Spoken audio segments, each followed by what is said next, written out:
Okay, बिस्मिल्लाहिर्रहमानिर्रहीम। अगर हम कार्बोहाइड्रेट की एसिड हाइड्रोलिसिस करते हैं तो हमारे पास क्या होते हैं कि जो ओलिगोसेकेराइड है, जैसे कि माल्टोज कन्वर्ट हो जाते हैं 2 मॉलिक्यूल ऑफ ग्लूकोज में बाय एसिड हाइड्रोलिसिस। इसी तरह सक्रोज कन्वर्ट हो जाते हैं 2 molecule, one is glucose and the other is fructose। इसी तरह लेक्टोज की अगर हम एसिड हाइड्रोलिसिस करते हैं तो हमारे पास वो कन्वर्ट हो जाते हैं गैलेक्टोज में एंड ग्लूकोज में। अब हम देखते हैं कि हमारे पास जो ओलिगोसेकेराइड है, how these are produced. Oligosaccharides are produced by formation of glycosidic bond या glycosidic linkage। What is glycosidic linkage? Bond form between hydroxyl of one molecule with anomeric hydroxyl group of another molecule is known as a glycosidic bond या glycosidic linkage हम इसको कहते हैं। Anomeric hydroxyl group कौन सा होते हैं? जब हम रिंग चेन बनाते हैं तो हमारे पास क्या होगा कि एक कार्बन ऐसा आएगा किसी भी शुगर मॉलिक्यूल में कि जो 2 साइड से ऑक्सीजन के साथ बॉन्डेड होगा। जैसे कि यहाँ पे अगर हम देखें तो हमारे पास ये क्या है, this hydroxyl group is known as a anomeric hydroxyl group and the carbon to which the hydroxyl group is attached is known as a anomeric carbon atom.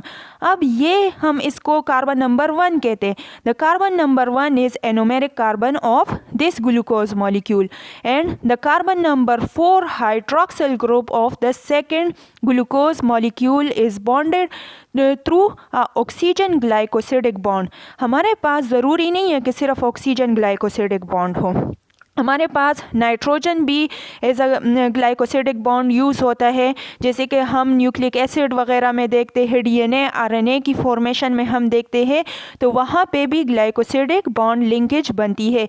इसी तरह सल्फ़र के ग्लाइकोसिडिक बॉन्ड्स भी होते हैं। तो हम क्या करते हैं कि different glycan are bonded through oxygen atom glycosidic bond and this is known as a glycosidic linkage, and this reaction will be occur by the process of condensation reaction. Condensation reaction is a reaction in which one water molecule is removed by the addition of 2 glucose या by the addition of 2 monosaccharide।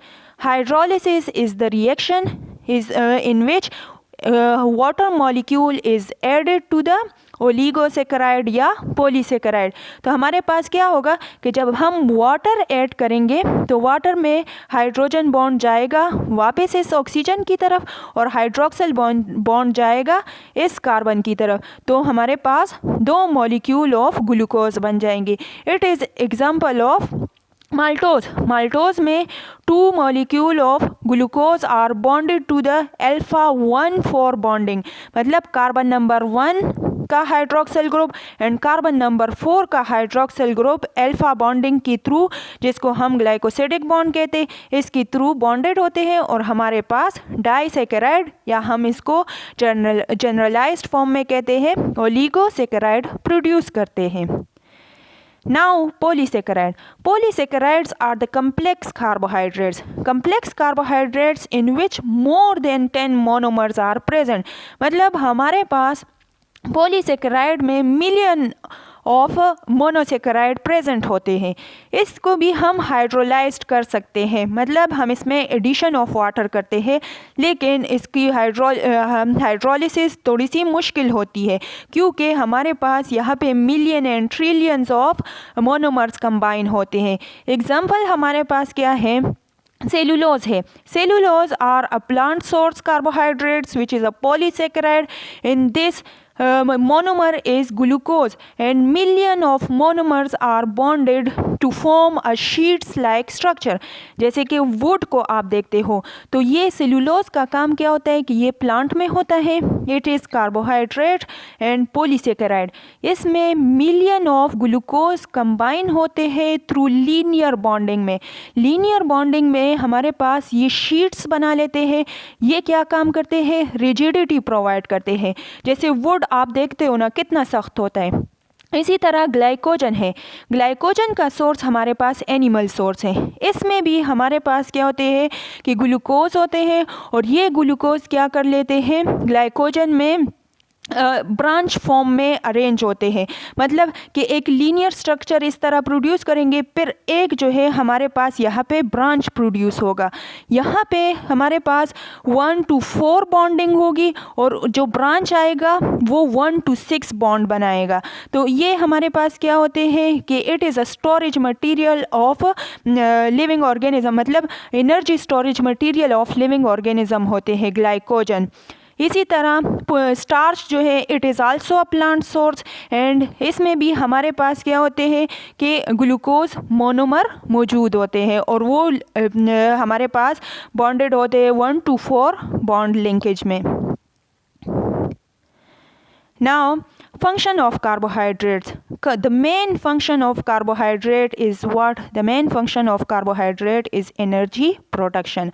हमारे पास carbohydrates by the addition of oxygen atom, it is converted to carbon dioxide, water molecule, and a large amount of energy is released. जो main function है carbohydrates का वो क्या है, energy production है। हम इसमें डिफरेंट एग्जांपल को पढ़ेंगे, जैसे कि ग्लूकोज है। Glucose is an instant source of energy, मतलब कोई फेंट हो जाता है, कोई बेहोश हो जाता है, तो आप क्या करते हैं कि उसको डायरेक्ट ग्लूकोज जब देते हैं तो वो आसानी से उसको डायरेक्टली एनर्जी प्रोवाइड कर लेते हैं, और उसकी जो मतलब बीपी लो हो जाता है, इंसान बेहोश हो जाता है, बहुत ज़्यादा डिहाइड्रेशन हो जाती है, तो ग्लूकोज हम उनको देते हैं। ग्लूकोज का क्या काम क्या होता है कि वो इंस्टेंट एनर्जी प्रोवाइड करते हैं, और ये हम यूज़ करते हैं। इसके अलावा ग्लूकोज को हम यूज़ करते हैं for the manufacturing of jams and sweets. Jams बनाने के लिए भी हम यूज़ करते हैं। इसी तरह स्वीट्स मतलब मिठाइयाँ वगैरह बनाने के लिए, टॉफ़ीज़, इन चीज़ों में हम इसको यूज़ करते हैं। देन फ्रक्टोज़ है। Fructose is a sweetening agent in confectionery. Fructose में भी हमारे पास क्या है कि इसको हम मुख्तलिफ़ कन्फेक्शनरीज़ बनाने के लिए इस्तेमाल करते हैं। मतलब ये कन्फेक्शनरीज़ हमारे पास क्या होते हैं, these are refined fine powder of sweets, मतलब स्वीट्स के साथ वो जो फाइन सा पाउडर होता है उसको हम फ्रक्टोज कहते हैं। इसको हम यूज़ करते हैं मेडिसिनल सिरप में भी, मतलब मेडिसिन में भी हम इसको for the sweetening agent use करते हैं। इसके अलावा ये क्या करते हैं कि आइसक्रीम से सैंडीनेस रिमूव करने के लिए हम इसको इस्तेमाल करते हैं। बहुत फाइन होता है, बहुत मतलब बहुत ही पाउडर्ड फॉर्म में होता है। इस वजह से आइसक्रीम में अगर हम कोई सक्रोज़ वगैरह डालेंगे तो वो क्या करेंगे, उसमें सैंडीनेस से प्रोड्यूस करेंगे, तो फ्रक्टोज इस सैंडीनेस को प्रिवेंट करते हैं, इसलिए हम आइसक्रीम में भी इसको इस्तेमाल कर सकते हैं। इसके अलावा हमारे पास ये जो है हमारे पास यूज़फुल होते हैं for diabetic and obese person. जो डायबिटिक और ओबीस पर्सन है उसको हम क्या करते हैं कि fructose as a artificial sweetener के तौर पे हम देते हैं। क्यों देते हैं? क्योंकि फ्रक्टोज़ जो है वो हमारे पास क्या करते हैं कि मतलब इतने आसानी से डिज़ोल्व नहीं होते कि आपकी ब्लड का शुगर लेवल इंक्रीज़ कर ले, लेकिन हम इसको यूँ भी नहीं कह सकते कि हम बहुत ज़्यादा अमाउंट में देंगे, क्योंकि एक्चुअल में ये भी स्वीटनर है, और इट इज़ हम नहीं कह सकते कि इसको ज़रूर हम जो है डायबिटिक मतलब ये इंसुलिन लेवल और शुगर लेवल इंक्रीज़ नहीं करेगा, लेकिन बहुत स्लो अमाउंट में, मतलब बहुत स्लो प्रोसेस में ये इंसुलिन और शुगर लेवल इंक्रीज़ करता है। इसलिए हम जो ओबीस पर्सन होते हैं और जो डायबिटिक पर्सन होते हैं इसको हम fructose as a artificial sweetener देते हैं। फिर हमारे पास है sucrose. Sucrose is known as a table sugar. Sucrose को हम टेबल शुगर भी कहते हैं। ये हम क्या करते हैं कि इसको हम यूज़ करते हैं इन जैम, स्वीट्स, कन्फेक्शनरीज़ और मेडिसिनल सिरप में इसको यूज़ करते हैं। It is used for the preparation of sucrose octa acetate. Sucrose octa acetate हमारे पास इसका जनरल फार्मूला ये है। इसको हम क्या करते हैं कि this is use for the denaturing of alcohol. Second one, it is use for anhydrous adhesive. मतलब हम क्या करते हैं कि जो कार्बोहाइड्रेट्स है इसकी एक प्रॉपर्टी ये है कि ये हमारे पास एज आ एडहेसिव मुख्तलिफ़ मटीरियल को एडहेयर करने के लिए हम इसको इस्तेमाल कर सकते हैं। तो जो सक्रोज़ होते हैं इससे सक्रोज़ ऑक्टा एसीटेट बनते हैं। ये ऑक्टा एसीटेट हमारे पास यूज़ होते हैं एडहेसिव मटीरियल बनाने के लिए। सेकेंड वन, अल्कोहल को डीनेचर करने के लिए भी हम इसको इस्तेमाल करते हैं। डीनेचर अल्कोहल वो अल्कोहल होता है कि जो हमारे पास पॉइजनस होता है। मतलब वो हमारे पास क्या है कि मुख्तलिफ़ मटीरियल में या उसमें हम इसको यूज़ करते हैं लेकिन ये पॉइजनस फॉर्म में होता है और बहुत ही एज आ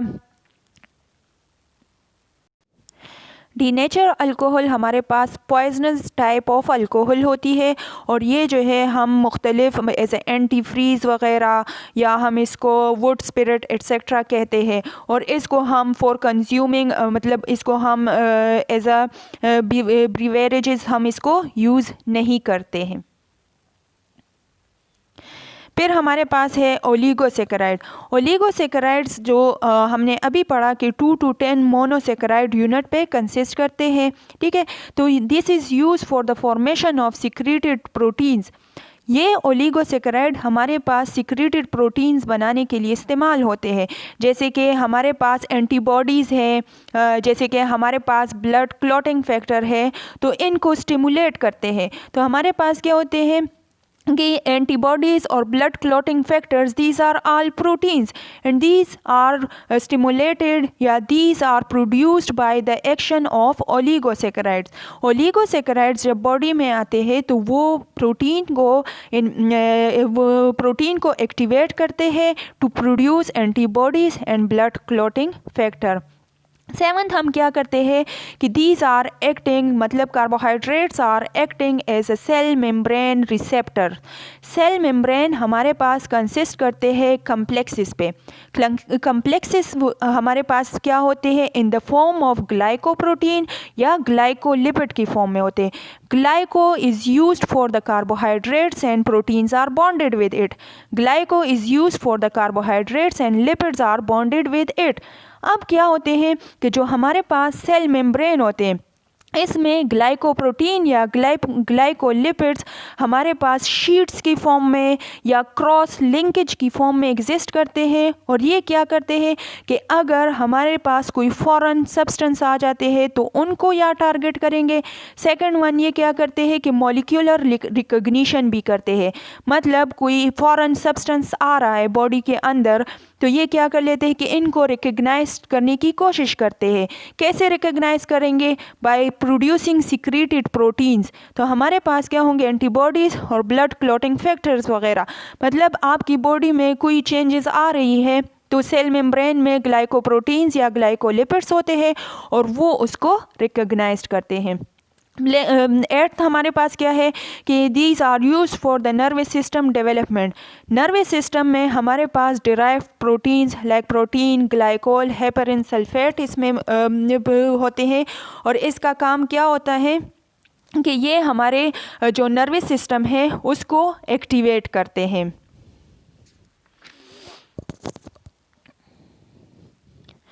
तो कार्बोहाइड्रेट्स के बहुत ज़्यादा इम्पोर्टेंस है हमारी लाइफ में और ये कार्बोहाइड्रेट्स जो है हमारे पास मुख्तलिफ़ जगहों से मुख्तलिफ़ मटीरियल से हम इनको हासिल करते हैं और ये हमें मुख्तलिफ़ फ़ायदे पहुंचाते हैं।